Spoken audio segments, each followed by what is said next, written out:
10용 근현대사 똑바로 보기. 곧 있으면 수학능력 시험입니다. 또다시 잔혹한 줄 세우기가 시작되는 거죠.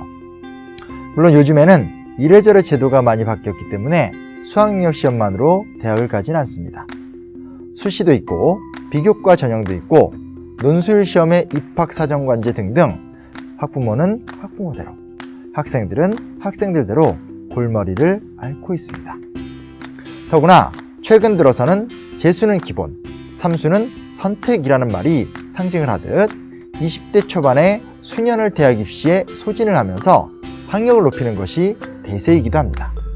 문득 고민이 들었습니다. 언제부터 우리나라는 입시지옥이 되었을까? 조금이라도 해법은 없을까? 조선시대도 마찬가지였습니다. 어떤 면에서는 더했다고 할 수 있습니다. 시험은 기본적으로 3년에 한 번, 총 33명을 뽑습니다. 그리고 이 중 최소 5등 안에 들지 않는 한 고위 관료로의 승진은 꿈도 꿔볼 수 없는 구조입니다. 농업국가에서 상업이나 공업은 천대를 받았고 유일한 출세길인데 바늘구멍 같은 가능성이었습니다. 그래서 농촌에서는 대가로 가는 1차 시험인 속과, 즉 생원시와 진사시만 보더라도 죽을 때까지 김생원, 이진사라는 호칭을 불러주었다고 합니다. 물론 과거 고려시대에는 문벌 귀족들이 관직을 독차지했기 때문에 그나마 조선시대에 들어와서 기회라는 것이 생긴 것입니다. 더구나 조선 초기에는 아직까지 개인의 능력에 따라 양반, 즉 과거에 합격해서 관료가 될 수 있는 기회가 있었기 때문에 꽤 많은 일반 양인들이 과거 시험을 통해 양반이 되곤 했습니다. 하지만 시간이 지나면서 이조차도 힘들어집니다. 과거 시험을 준비하기 위해서는 돈이 많이 필요했고 결국 몇몇 경제력이 좋은 집안 출신에서 과거 합격을 독차지하기 시작한 것입니다. 능력에 따라 양반 관료가 배출되는 것이 아니라 양반 집안이 형성된 것입니다.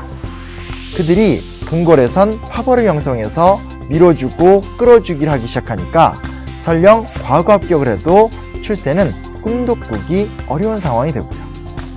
더구나 당시 교수, 훈도라고 불렸던 교사의 처우도 좋지 못했습니다.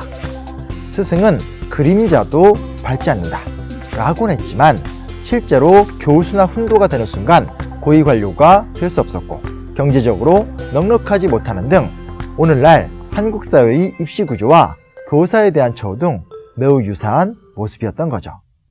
그리고 일제시대 경성제국대학이 만들어집니다. 물론 일본인을 위한 교육기관이었지만 제국대학이었던 만큼 수준이 매우 높았고 조선인들을 받아들였기 때문에 입시 경쟁이 매우 치열했습니다. 경성제국대학은 엘리트주의라는 독특한 문화를 남깁니다.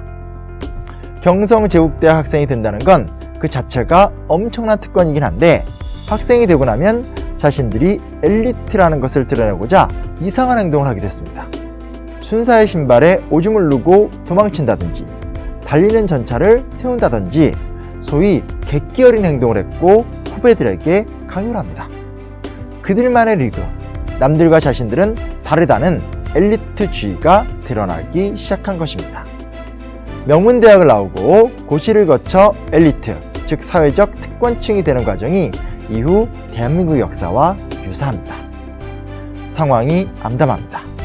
수십 년 동안 내려온 입시 구조는 조금도 개선되지 않았고 이미 오래전부터 부모의 경제력이 자녀의 대학 수준을 결정하고 있는 상황.